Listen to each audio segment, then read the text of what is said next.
Right then, welcome back to the channel. Let's have a look at Leny Yoro. We've had a few games of him now. Obviously, we signed him in the summer. He was injured for a while.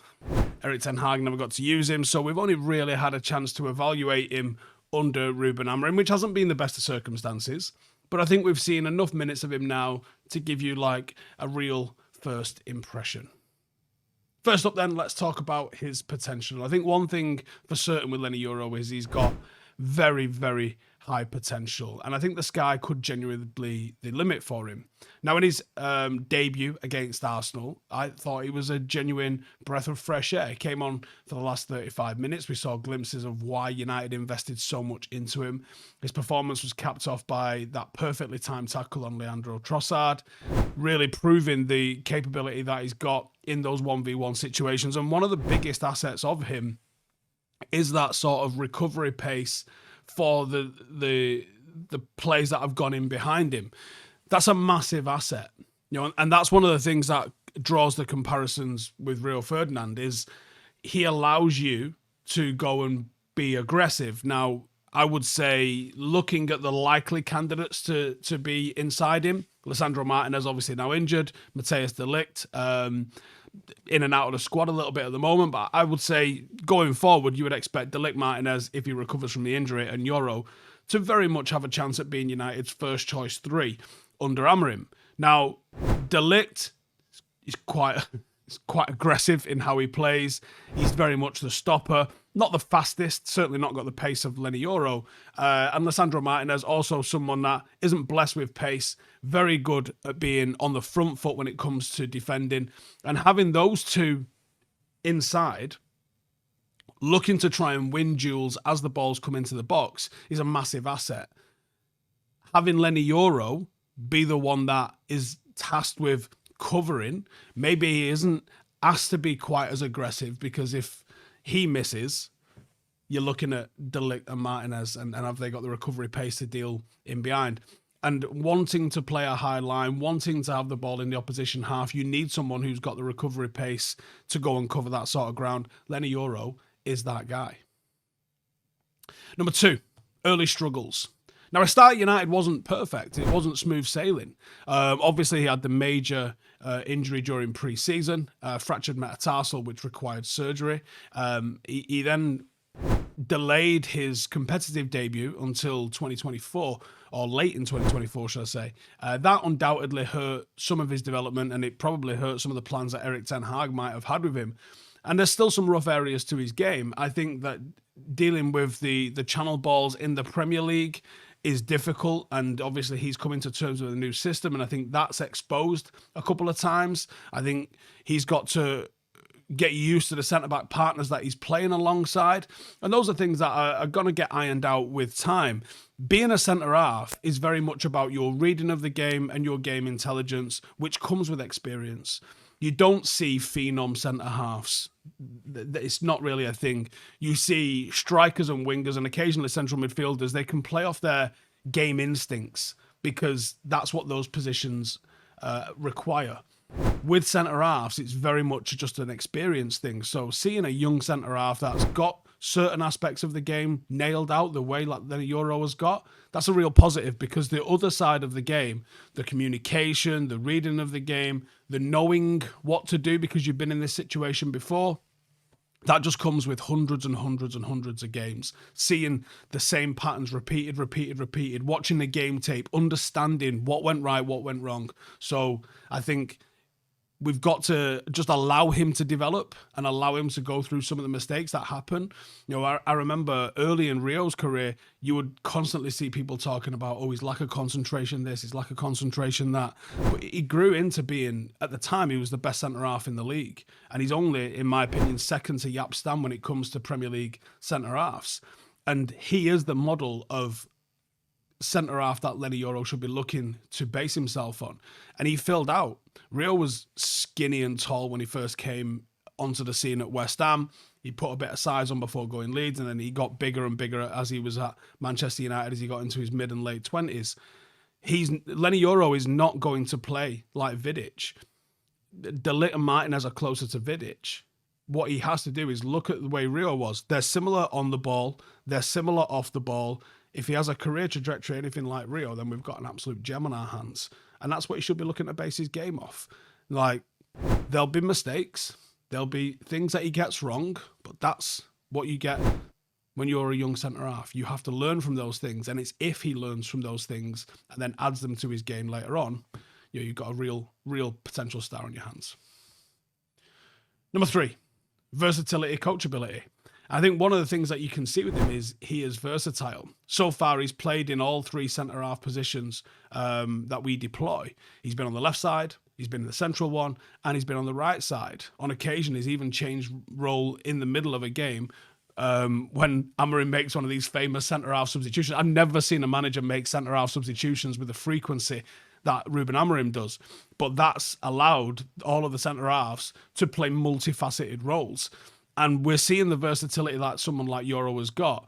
And I think that versatility is made possible because of the natural instincts that he's got as a defender, his natural ball-playing ability, and some of the physical attributes that he's got as well. Then what we're hearing is how coachable he is.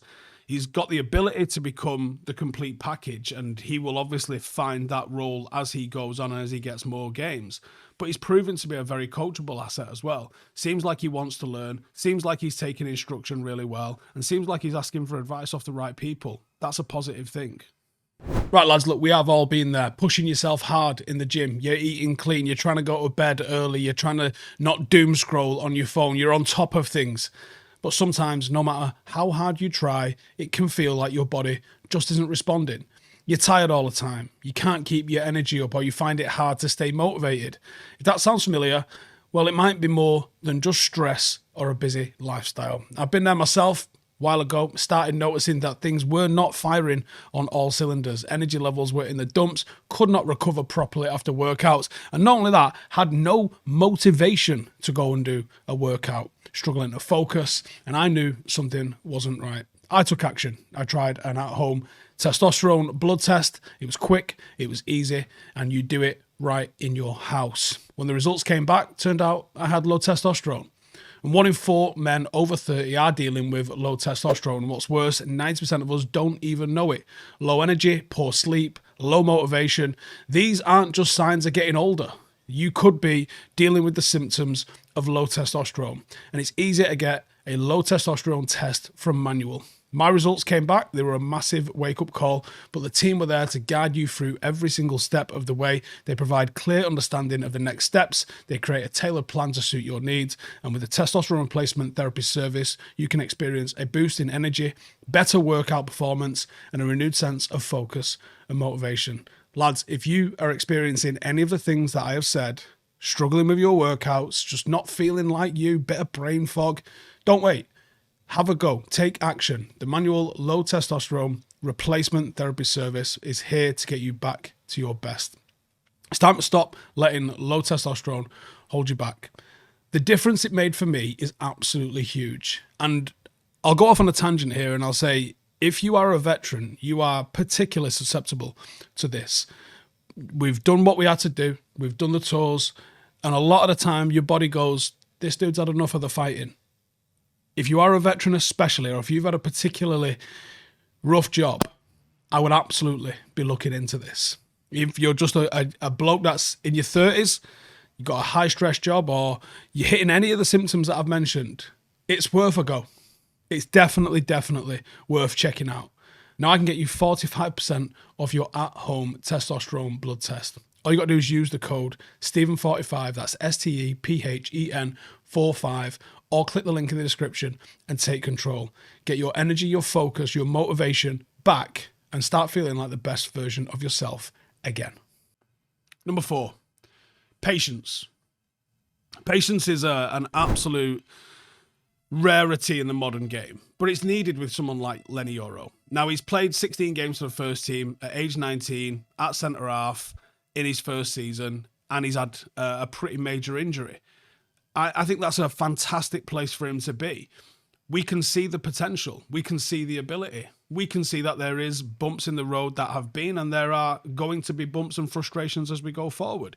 He just needs to be allowed time. Let's hope none of the mistakes that he's bound to make end up being like mission critical ones that really affect his confidence. Centre halves, same as goalkeepers, same as strikers, less so with strikers, but it's still the same. They get the opportunity to miss loads and people only remember the goals. With defenders and goalkeepers, you kind of have to be putting in flawless games, and it just doesn't happen. But you've got to hope that the mistakes that you make you can recover from, and that they don't end up derailing your confidence. There is no league really quite like the Premier League when it comes to both the speed, the aggression, and the technical ability that you get in there. Every opposition poses some sort of a challenge. You get probably a more physical game than you're going to get across Europe. There's certainly no easy games. And for a young centre-half learning his trade, competing in a tumultuous United side, it could be considered an impossible task. If he manages to make his mark, you'll know you've got a serious centre-half. And obviously we hope that he goes on and does that.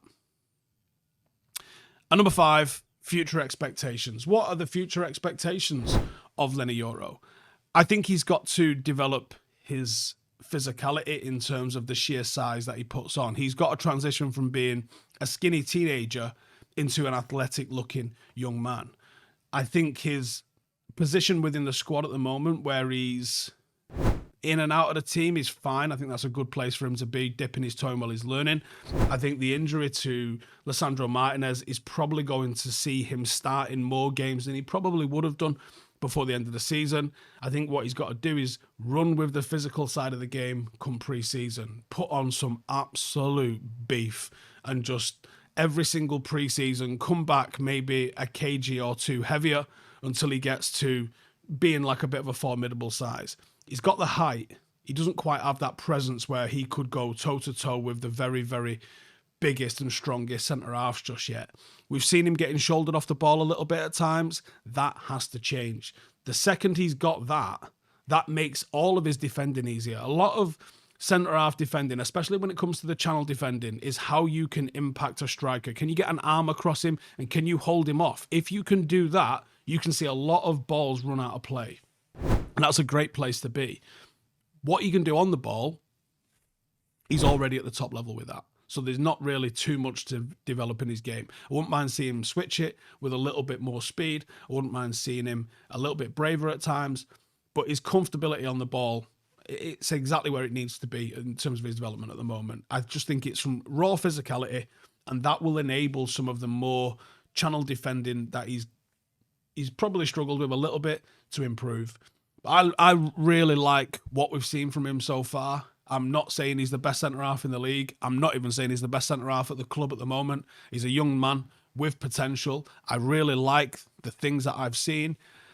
Potential has to be realised, though, and it's not linear, and it isn't guaranteed. But it's been a good start to life at United, especially after overcoming an injury and the change of manager.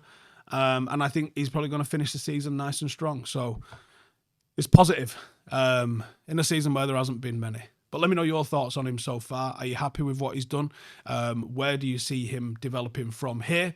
And how good could he be? Let me know in the comments. I'll see you in the next one. Laters. Hey, thank you for watching the video. If you are new around these parts, then don't forget to subscribe. My channel is proudly supported by my community on Patreon. If you'd like to get a little bit of extra content, a Discord group, meetups, 5-a-side games, weekly podcasts, behind the scenes, and even an occasional bit of transfer news as and when I get it, then for the price of a pint, you can show your appreciation for the content that we make and get some goodies for doing so as well. Check the link in the description or click the button right here. You'll also find all of my socials here too if you want to follow me on any of those platforms. Nice one.